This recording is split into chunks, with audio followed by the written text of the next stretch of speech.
할렐루야. 하나님의 사랑과 은혜가 이 시간에도 풍성하기를 축복합니다.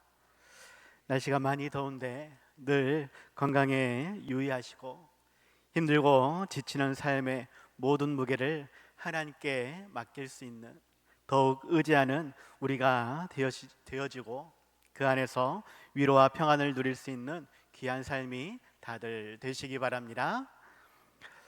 벌거벗은 임금님이라는 안데르센 동화가 있습니다. 벌거벗은 임금님. 임금님이 사기꾼에게 속아서 나체로 길거리를 활보한다라는 내용이죠. 내용의 핵심은 사기꾼이 말을 합니다. 세상에서 가장 아름다운 옷감으로 세계 제일의 옷을 만들 줄 안다라고 왕을 찾아가서 이야기하죠. 그래서 왕은 거에게 돈을 주면서 만들어 오라라고 말을 하게 되어집니다. 그런데 이 사기꾼은 옷에 문제가 하나 있다라고 왕에게 이야기를 하는 것이죠. 문제가 무엇이냐? 구제불능 멍청이는, 원래 그렇게 되어 있습니다. 제가 일부러 욕을 하는 건 아니고, 구제불능 멍청이는 안 보이는 옷감이다라고 말을 하는 것입니다. 그래서 그 옷감으로 옷을 만들어도 멍청이에게는 옷이 보이지 않는다라는 것이죠. 그래도 왕은 좋다고 이야기하면서 옷을 만들어 오라고 많은 돈을 내어 주게 된 것입니다. 그리고 어느 날 옷을 다 만들었다면서 가져왔는데 실상은 빈손으로 온 것이죠.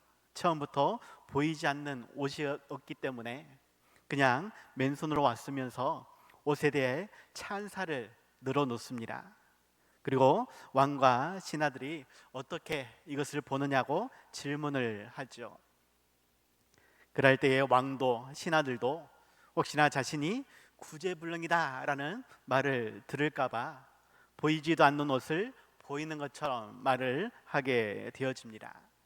그리고는 입지도 않았으면서 입은 것처럼 거리를 활보하게 되어지지요. 사람들도 혹시나 자기들이 멍청이라는 말을 들을까봐 보이지 않는 옷을 입은 그러한 임금을 찬사하는 그러한 모습을 보여줍니다. 그럴 때에 한 꼬마가 임금님은 벌거벗었대요 라고 말을 하니까 그제서야 사람들이 수군대기 시작했다라는 것입니다. 책마다 결과가 조금 다르게 되어 있는데 어떠한 책에서는 황제는 끝까지 자기의 채통을 세강하면서 사람들의 말을 무시하고 벌거벗은 채로 계속 행차를 이어갔다라고 이야기를 합니다. 벌거벗은 임금의 허영심과 어리석음, 무능함을 표현하는 그러한 내용이죠. 그런데 정반대로 실제로 벌거벗은 임금님의 모습을 보여주는 분이 있다라는 것입니다. 그것이 바로 우리 예수님이시다라는 것이죠. 십자가 앞에서 옷이 벗기고 채찍에 맞으며 수치와 고난을 짊어지시고 그렇게 십자가에 달려 죽으셨습니다. 그리고는 이것이 사랑이다라고 우리를 살리는 것이다라고 말씀을 하셨다라는 것이죠. 예수님은 모든 백성, 자기 백성을 위해 곧 우리를 위해 십자가에 달려 죽으신 것입니다. 우리의 죄를 구원하시기 위한 유일한 방법이다라고 말씀하시며 그렇게 벌거벗은 모습으로 십자가에 달려 죽으셨다라는 것이죠. 하지만 어떠한 사람은 앞서 말한 것처럼 조롱과 어리석음의 비난을 하는 그러한 모습도 보여줍니다. 중요한 것은 우리는 어떻게 바라보느냐라는 것이죠. 어리석고 무능한 왕으로 바라보느냐, 아니면 정말로 우리의 죄를 대신해 십자가에 달려 죽으신 메시아로 그리스도로 바라보느냐라는 것입니다. 오늘 함께 나누고자 하는 소요리 문답 제23번의 질문, 그리스도께서 우리의 구속자로 무슨 직분을 행하시는가에 대해서 지난번에 선지자와 제사장에 대해서 말씀을 드렸습니다.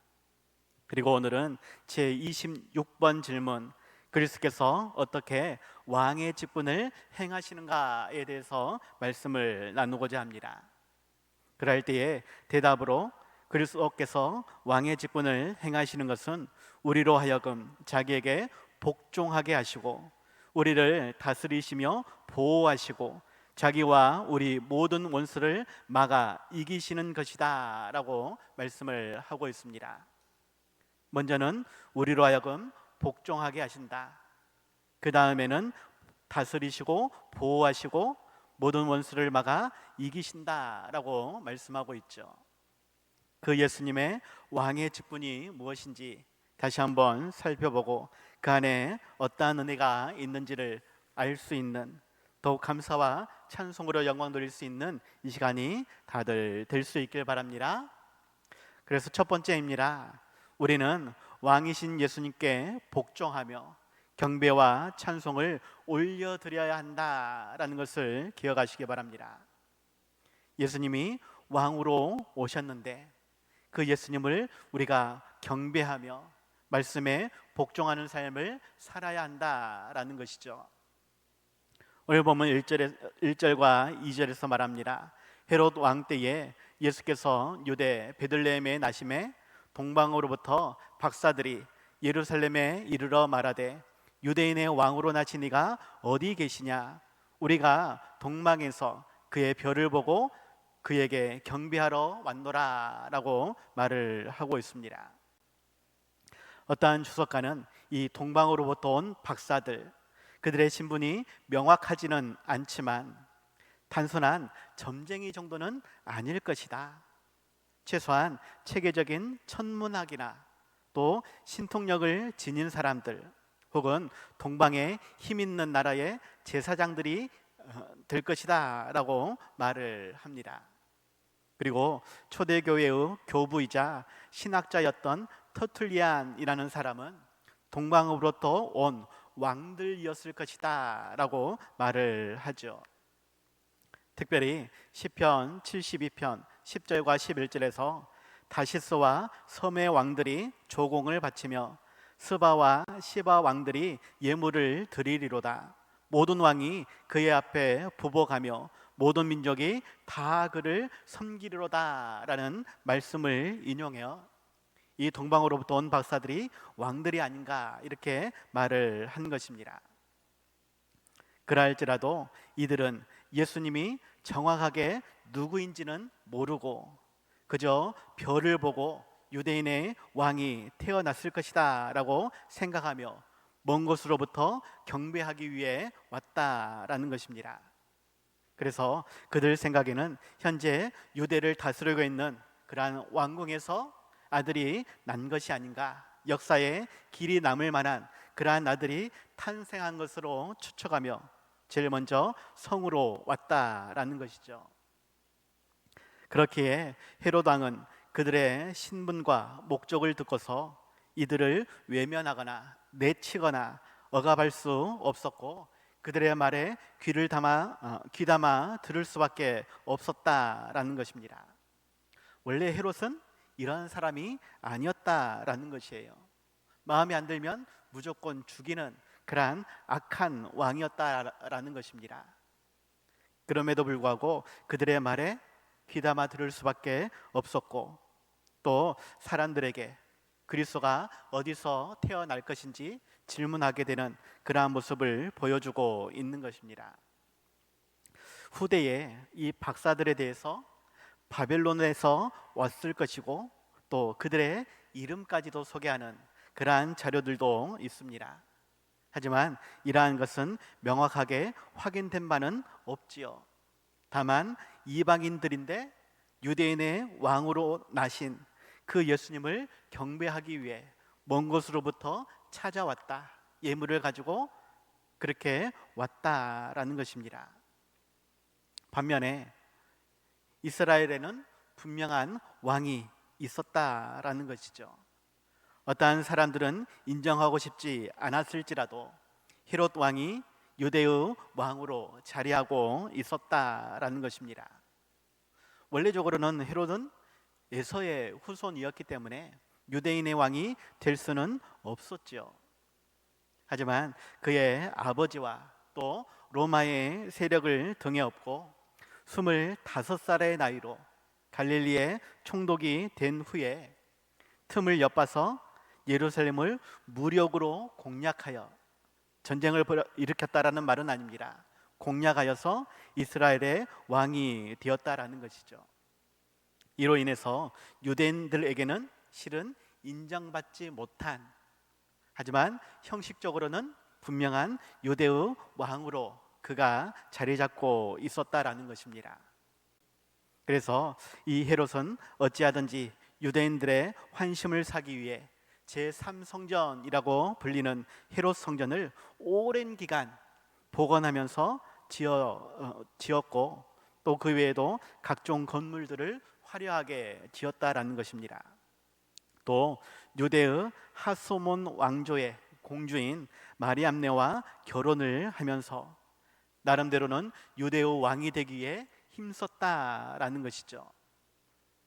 하지만 유대인들은 인정해주지 않았고, 또 이방인들이 갑자기 찾아와서 유대인의 왕으로 나신 이를 찾고 있기 때문에 헤롯 자신도 혼란스러웠고, 또 예루살렘 성 사람들로 혼란스러울 수밖에 없었다라고 말을 합니다. 특별히 3절에서 소동하다라고 헬라어 타라소라는 단어를 쓰고 있는데, 이 단어는 뒤흔들리다, 당황하게 하다, 무섭게 하다라는 뜻을 가지고 있습니다. 현재 상황이 매우 극심한 불안과 공포가 있는 그러한 상황이다라는 것입니다. 이처럼 분위기 자체는 험악하였지만 동방박사들 뿐만이 아니라 당시 사회 전반적으로 메시아 대망 사상이 있었기 때문에 메시아가 오셔서 우리들을 구원해 줄 것이다, 그러한 사상이 유대 전반에 깔려 있었기 때문에 헤롯 왕으로서는 그들의 말을 외면하지 못하고 유대인의 왕으로 오신 이를 찾게 되어진 것입니다. 그리고는 미가서 5장 2절의 말씀을 찾게 되어지죠. 베들레헴 에브라다야, 너는 유다 족속 중에 작을지라도 이스라엘을 다스릴 자가 내게서 내게로 나올 것이라. 그의 근본은 상고에 영원에 있느니라 라고 말씀합니다. 다시 말해 예수님의 오심은, 특별히 왕으로서 오시는 것은 구약의 말씀에도 기록되어 있고, 또한 이방인들도 알고 있는, 또 당시 유대 사회에서 폭넓게 깔려 있는 그러한 상황 가운데에서 오셨다라는 것입니다.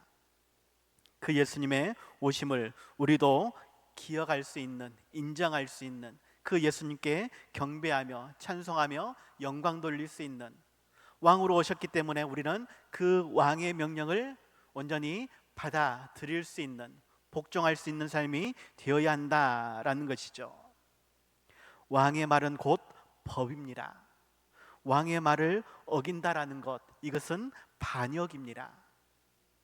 우리에게 왕으로 오신 예수님께서 말씀하실 때에 그것이 나의 상황과 형편에 맞느냐 틀리느냐, 나에게 유익이 되느냐 안 되느냐, 이것을 따질 것이 아니라 왕으로서 명령하셨기 때문에 우리는 무조건 복종해야 한다라는 것이에요. 그 말씀이 때로는 십자가 징 같은 고난을 주신다 할지라도 온전히 듣고 순종할 수 있는, 복종할 수 있는 우리의 삶이 되시기 바랍니다. 우리들도 진정한 왕으로 오신 그 예수님을 믿으며 즐거이 따라 살아가는 삶, 말씀에 복종하며 더욱 영광 돌리기 위해 힘쓰는 삶이 다들 되시기 바랍니다. 두 번째입니다. 왕의 직분으로 오신 예수님은 우리를 다스리시며 보호하시며 모든 원수를 막아 이기시는 분이다 라는 것을 기억하시기 바랍니다. 왕으로 오신 예수님은 우리를 다스리시고 보호하시고 모든 원수를 막아 이기신다. 오늘 본문 6절에서 보니까 또 유대 땅 베들레헴아 너는 유대 고을 중에서 가장 작지 아니하도다. 내게서 한 다스리는 자가 나와서 내 백성 이스라엘의 목자가 되리라 라고 말씀을 하고 있습니다. 이 말씀은 앞서 말씀드린 대로 미가서 5장 2절의 말씀을 인용하고 있는 것이고, 추가적으로 사무엘하 5장 2절의 말씀을 첨가하고 있는 그러한 본문입니다. 사무엘하 5장 2절 보면 너가 내 백성 이스라엘의 목자가 되며 너가 이스라엘의 주권자가 되리라 라는 말씀이 있죠. 이 말은 실은 다윗에게 말씀하시는 그러한 내용입니다.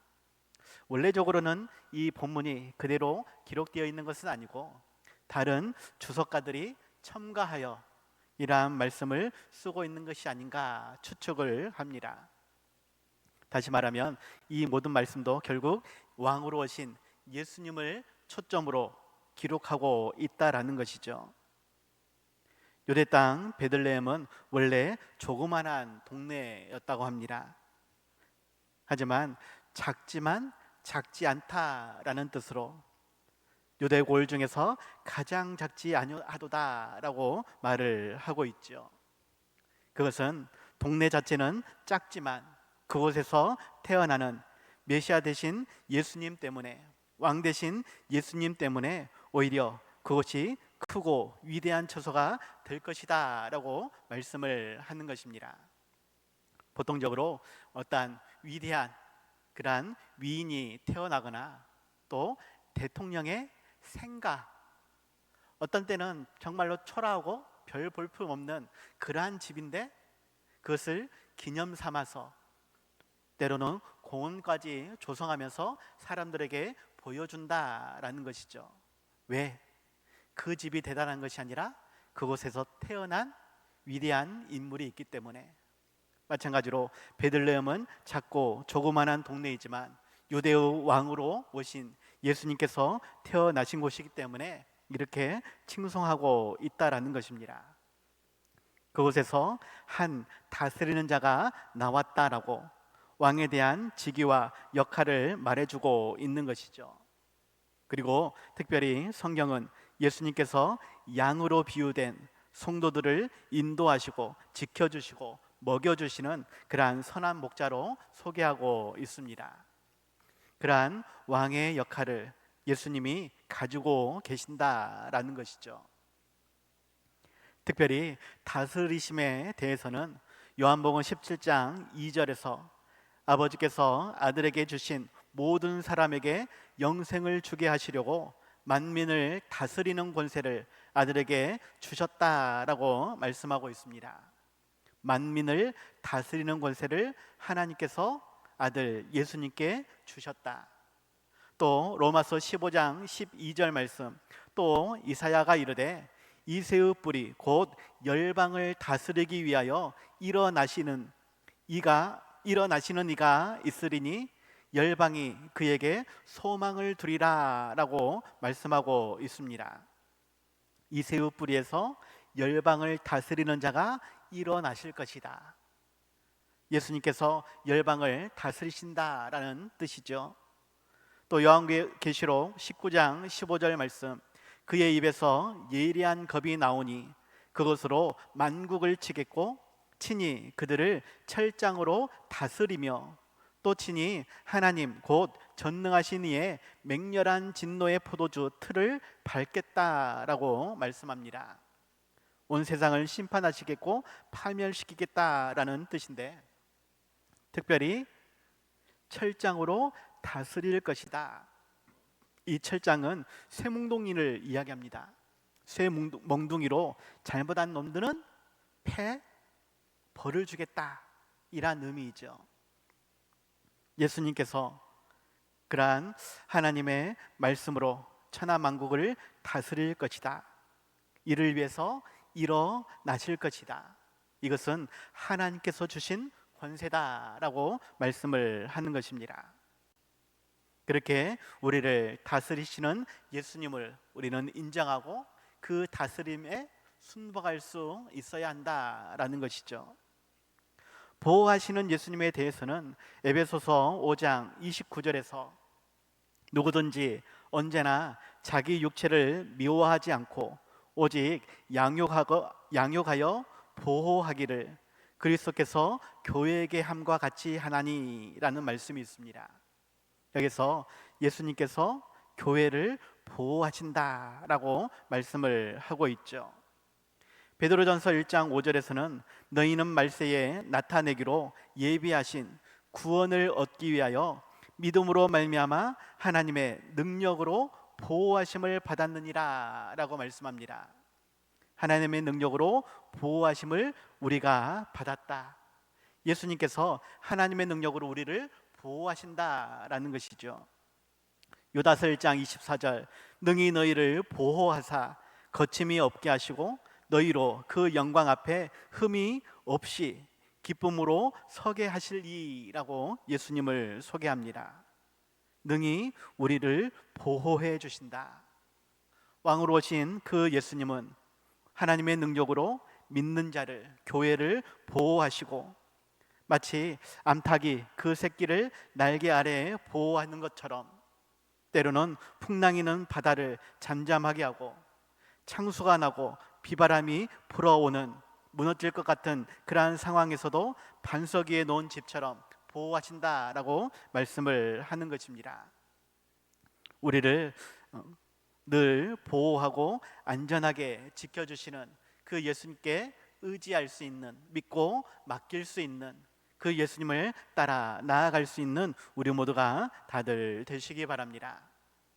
마지막으로 모든 원수를 막아 이기신다라고 말씀하시는데 왕은 자국민을 다스리고 보호하는 역할뿐만이 아니라 적군이 쳐들어왔을 때에 병사를 소집하고 이끌어 원수와 싸우며 이기는 사역을 한다라는 것입니다. 앞장서서 이 일들을 행한다라는 것이죠. 골로새서 2장 15절에서 통치자들과 권세들을 무력화하여 드러내어 구경거리로 삼으시고 십자가로 그들을 이기셨느니라 라고 말씀합니다.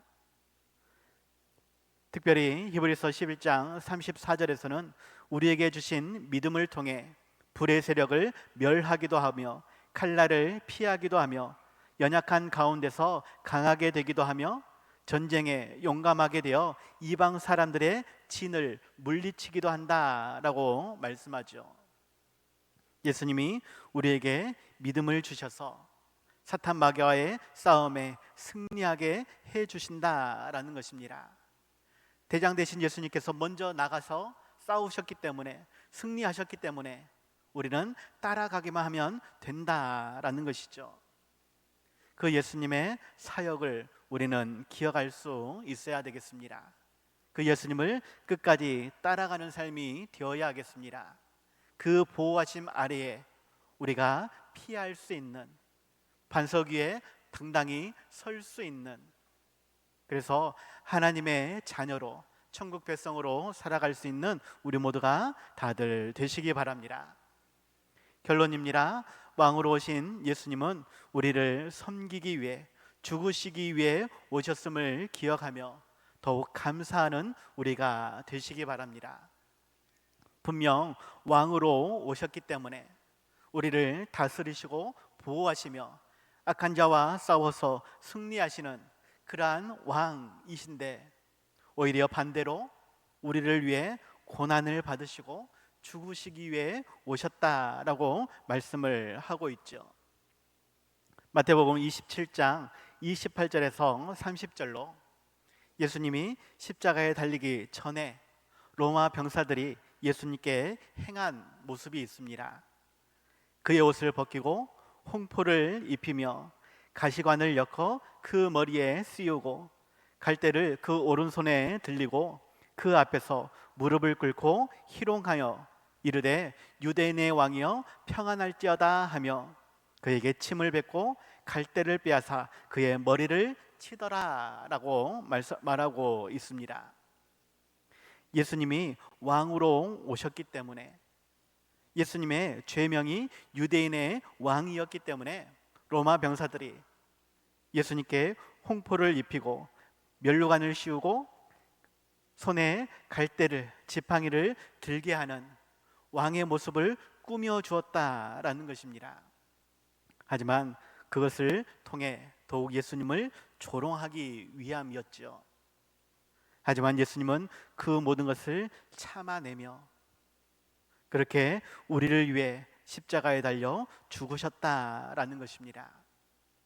로마 병장들은 그렇게 입혔던 홍포를 벗기고 예수님의 옷을 다시 입혀주었다라고 소개하지만, 요한복음으로 넘어가면 십자가에서 못 박힐 때에 예수님의 겉옷을 취하여 네 깃으로 나누어 가졌다라고 말하고, 또 속옷까지도 취하였다라고 말을 하죠.